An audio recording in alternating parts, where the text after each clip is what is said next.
बाई तोरो भारी दिसते भारी गणपतीची स्वारी अन आला धादिस मामाच्या घरी मालवण चिपळूण सावंतवाडी माझ्या कोकण गावांचो दिमाग भारी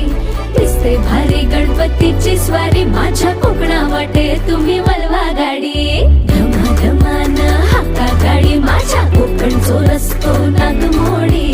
कारी नये वा वशी नये